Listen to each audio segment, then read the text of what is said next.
BNP leaders meet Chief Advisor Professor Mohammed Yunus for election roadmap and other issues at Jamuna.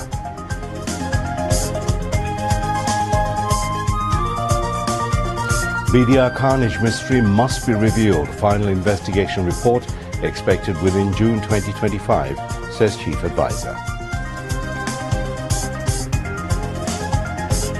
Election will be held between December 2025 to June 2026, and this date will not change, reaffirms law advisor. National election is possible even before December 2025, says Amir Khosru Mahmood Chaudhry after meeting with visiting US officials. Jamaat wants election before coming Ramadan, not in June 2026, says Amir of Jamaat-e-Islami Bangladesh, Dr. Shafiqur Rahman, emerging from meeting with US officials. Without fundamental reforms, NCP's participation in next election is uncertain, Nahid Islam says after meeting with US officials.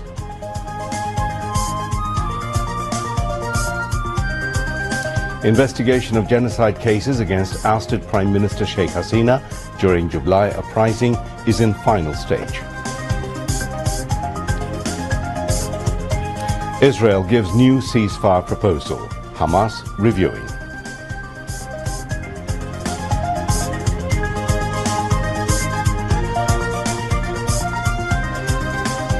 And in Lahore, Bangladesh will face West.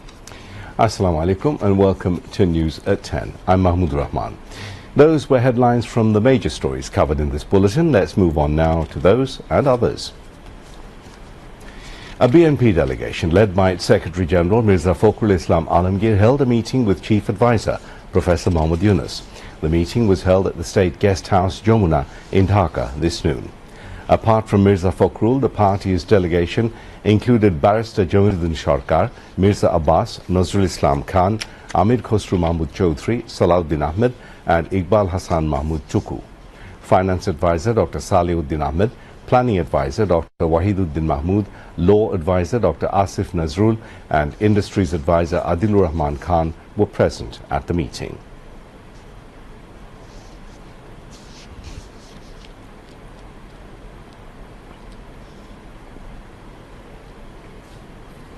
After the meeting, Law Advisor Dr. Asif Nazrul briefed reporters.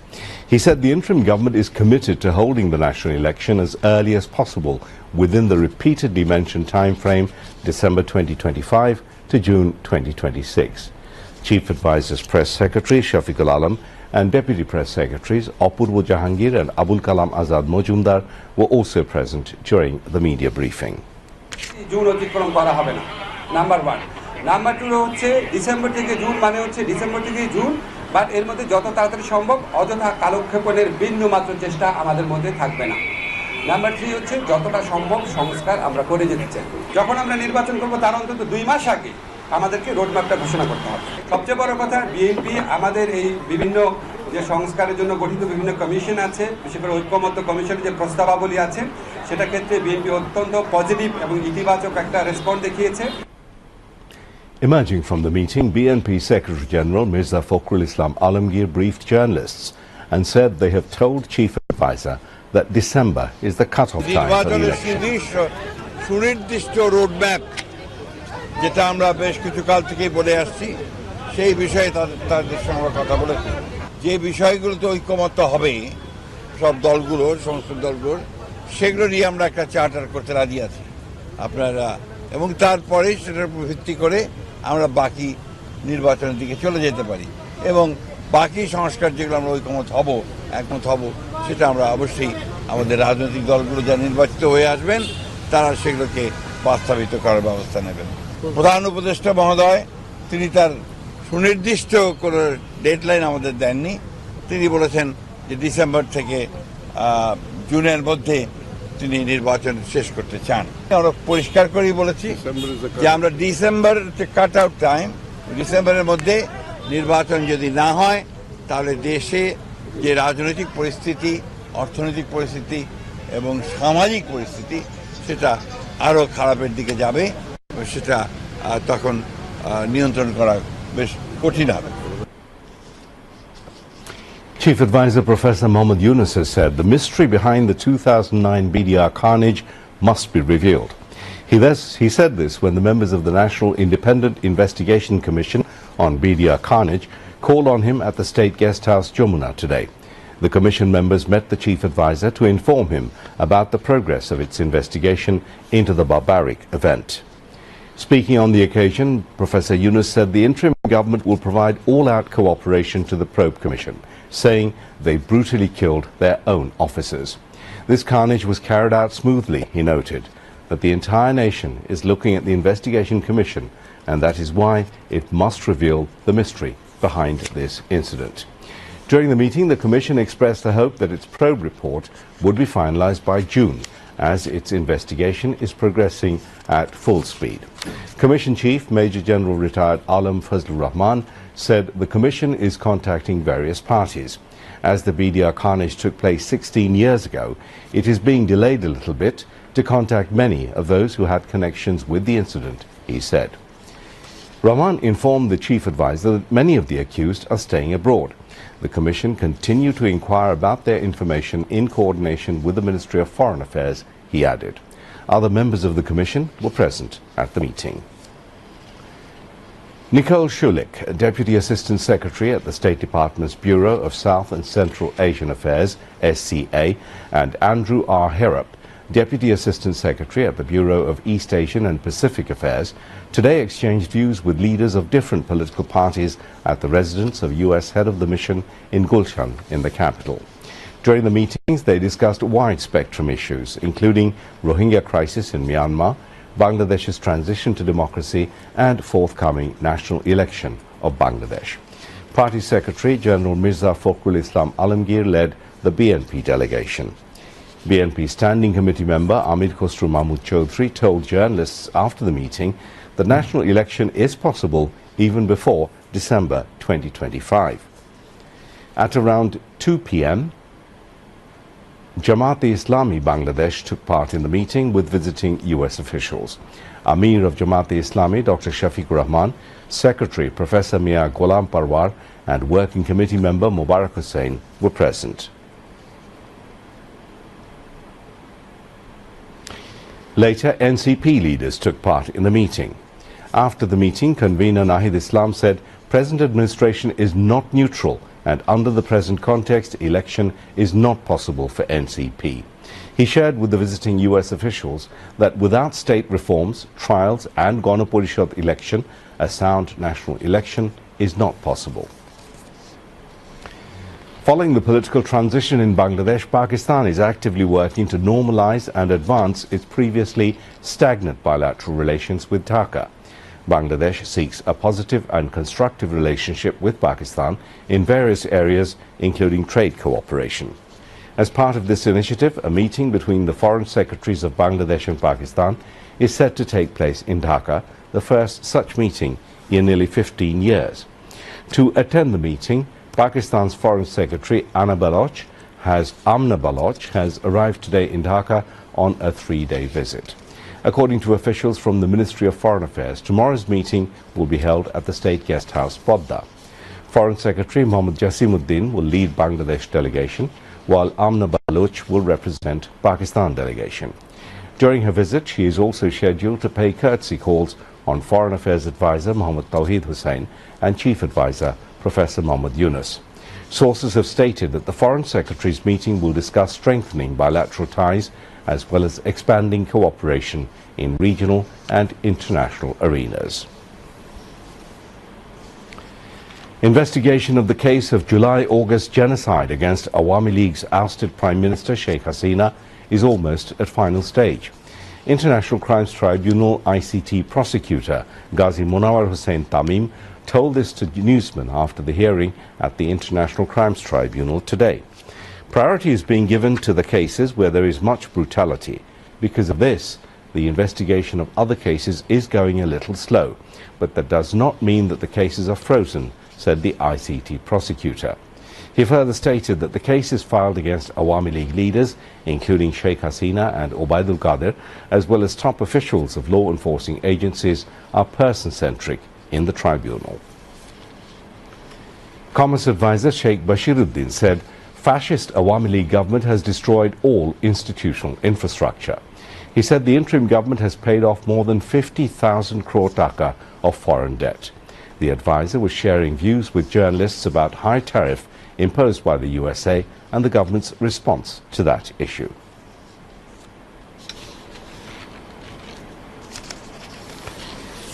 Analysts and business leaders believe that India's cancellation of the Transshipment facility will not have a major negative impact on Bangladesh's economy.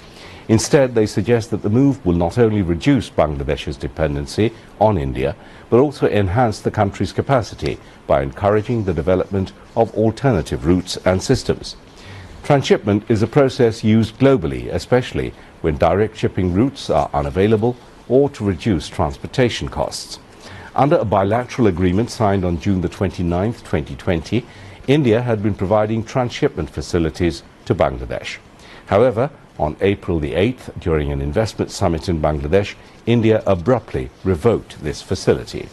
Analysts believe India timed the decision to send a message discouraging others from investing or trading with Bangladesh. Some traders allege that the move was politically motivated, aiming to pressure Bangladesh's garment sector, although they note that only a small fraction of garment exports to Western countries pass through Indian territory. Therefore, they argue the withdrawal of the facility will not significantly disrupt the industry. To mitigate any challenges, both analysts and traders are emphasizing the need to reduce air freight costs and improve cargo handling capacity at airports. They also criticized India's decision as unethical, stating that India should have issued prior notice before suspending the transshipment agreement. Miscreants have set fire to the house of artist Manobendra Ghosh in Manikon, who contributed motifs for the Pohela Boishakh celebrations. The incident occurred sometime late last night in the Gorpara Bazar area of the Shodor Upazila. One room of Ghosh's family home was burnt in the fire. After the face resembling deposed fascist Prime Minister Sheikh Hasina appeared in the New Year's procession in Dhaka, a section of people alleged that Manobendra Ghosh created that face motif. However, Ghosh has denied the claim, stating that he only made a tiger motif, not any likeness of Sheikh Hasina. The press wing of the Chief Advisor's office has said that law enforcing agencies are investigating the arson at the artist's house with utmost seriousness. Cultural Affairs Advisor Mustafa Sarwar Farooqi stated that police have already begun working to identify and arrest those responsible. In a post on his verified Facebook page, Farooqi mentioned that he had spoken to the Home Affairs Advisor, who has issued clear instructions to the Inspector General of Police. Farooqi also noted that in recent days, expelled Awami League supporters have been inciting attacks on Manobendra Ghosh online, accusing him of creating an effigy of Hasina. He emphasized that everyone involved in the incitement and attack will be brought under the law. Superintendent of Police in Manikon, Yasmin Khatun, confirmed that police have already visited the scene. Investigations are ongoing and swift action will be taken if anyone is found responsible. Manikon's Deputy Commissioner Monwar Hussain Mullah stated that alongside determining the exact cause of the fire through investigation, the district administration will help rebuild the damaged house. News. Two mediators, Egypt and Qatar, have presented a new Israeli proposal for a Gaza ceasefire to Hamas, Egyptian state-affiliated Al-Qahira News TV said on Monday. But a senior Hamas official said at least two elements of the proposal were non-starters. Citing sources, Al-Qahira said mediators awaited Hamas's response, reports Reuters. Hamas said in a statement later in the day that it was studying the proposal and that it will submit its response as soon as possible. The militant group reiterated its core demand that a ceasefire deal must end the war in Gaza and achieve a full Israeli pullout from the Strip. Earlier, senior Hamas official Sami Abu Zuhri told newsmen that the proposal did not meet the Palestinian group's demand that Israel commit to a complete halt of hostilities. Israel did not immediately comment on the reported proposal. The latest round of talks on Monday in Cairo to restore the ceasefire and free Israeli hostages ended with no apparent breakthrough, Palestinian and Egyptian officials said. Hamas insists Israel commit to ending the war and pull out its forces from the Gaza Strip as agreed in the three-phase ceasefire accord that went into effect in late January. The White House Budget Office has proposed eliminating funding for United Nations peacekeeping missions, citing failures by operations in Mali, Lebanon and Democratic Republic of Congo, according to internal planning documents seen by Reuters. Washington is the UN's largest contributor, with China second, accounting for 22% of the $3.7 billion core regular UN budget and 27% of the $5.6 billion peacekeeping budget. These payments are mandatory. The proposed peacekeeping cuts are included in a so-called passback, a response by the Office of Management and Budget, OMB, to State Department funding requests for the upcoming fiscal year, which begins on October the 1st.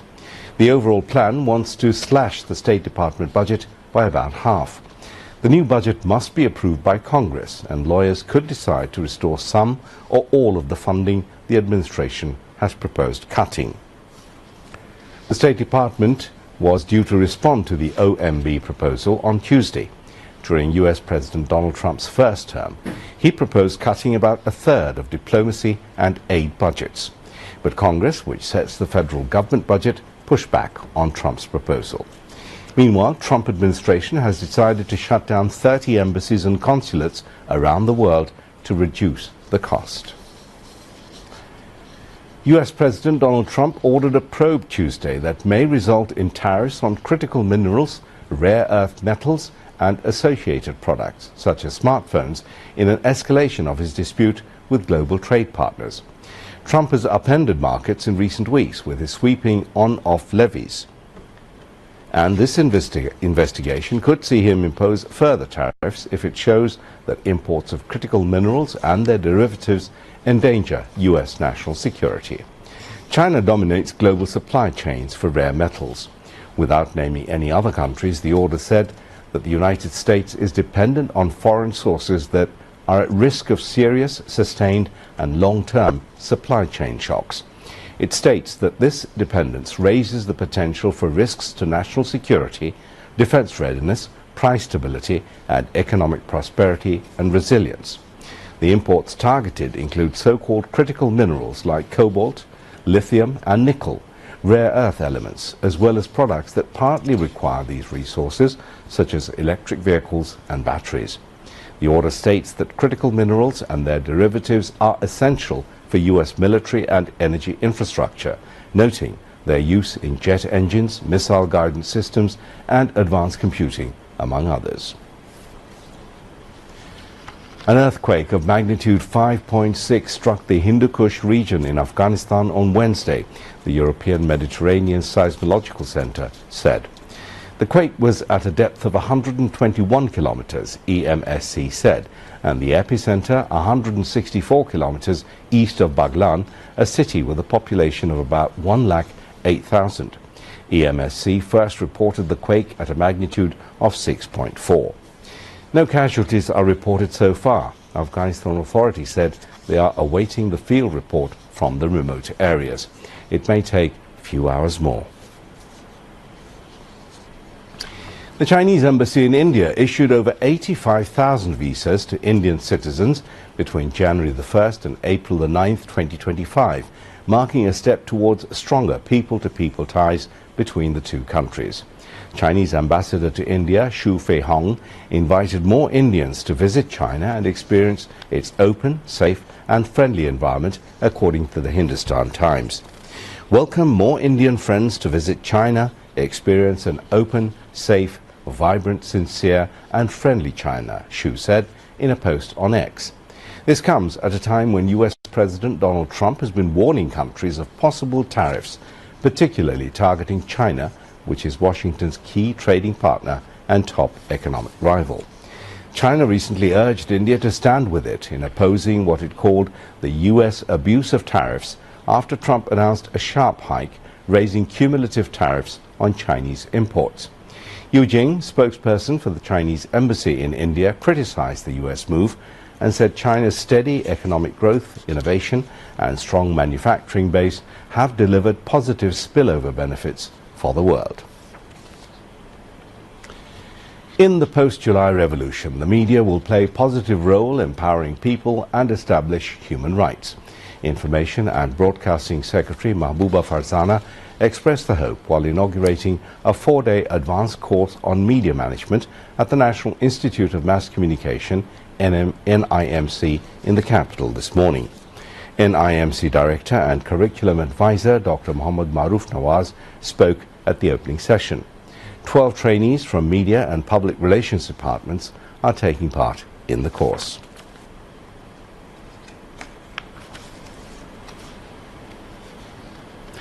Bangladesh Army today hosted a reception to the early responders and doctors who have served in the quake-hit Myanmar. Principal Staff Officer to Armed Forces Division, Lieutenant General S.M. Kamrul Hassan, presented crest to each member of the Myanmar rescue mission.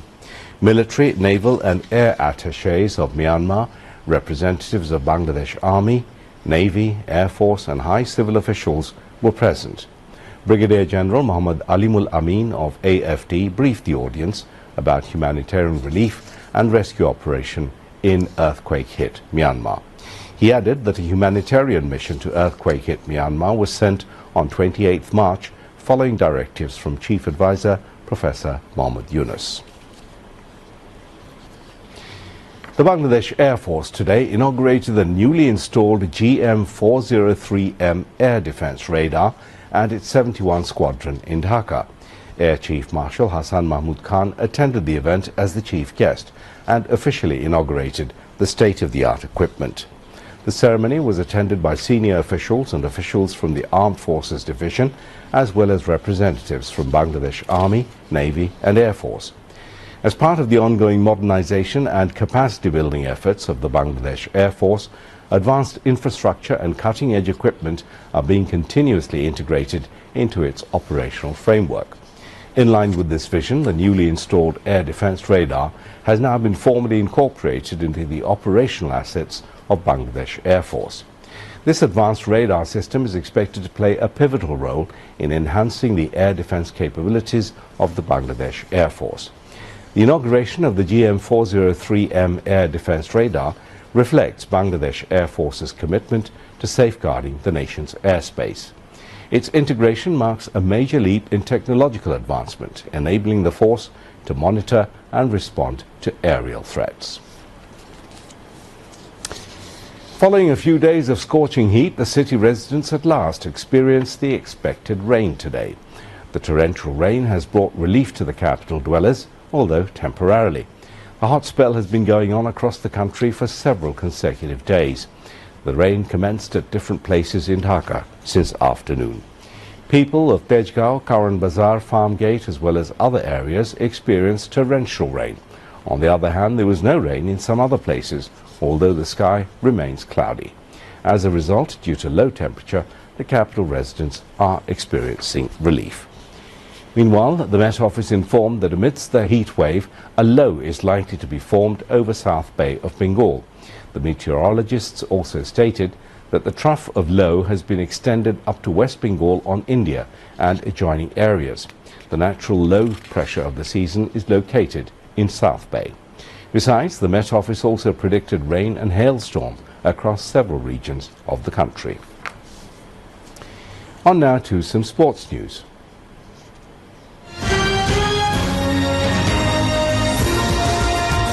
Bangladesh faces West Indies in a crucial match of the ICC Women's ODI World Cup qualifiers tomorrow.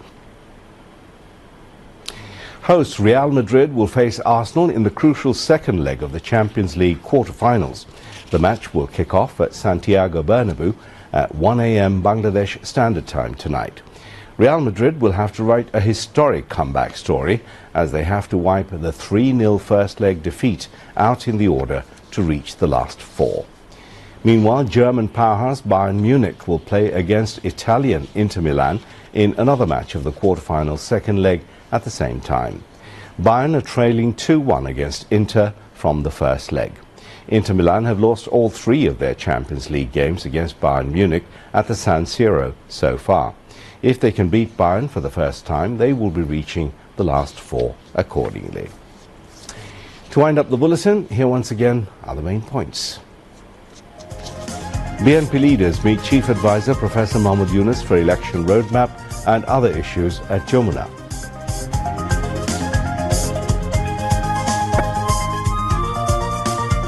BDR Carnage mystery must be revealed. Final investigation reported expect within June 2025, says Chief Advisor. Election will be held between December 2025 to June 2026, and this date will not change, reaffirms Law Advisor. National election is possible even before December 2025, says Amir Khosru Mahmood Chaudhry after meeting with visiting US officials.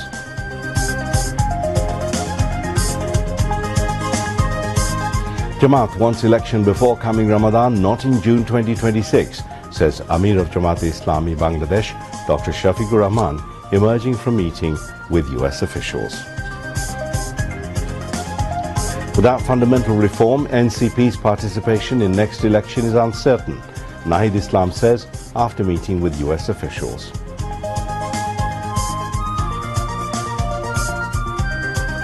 Investigation of genocide cases against ousted Prime Minister Sheikh Hasina during July uprising is in final stage. Israel gives new ceasefire proposal, Hamas reviewing.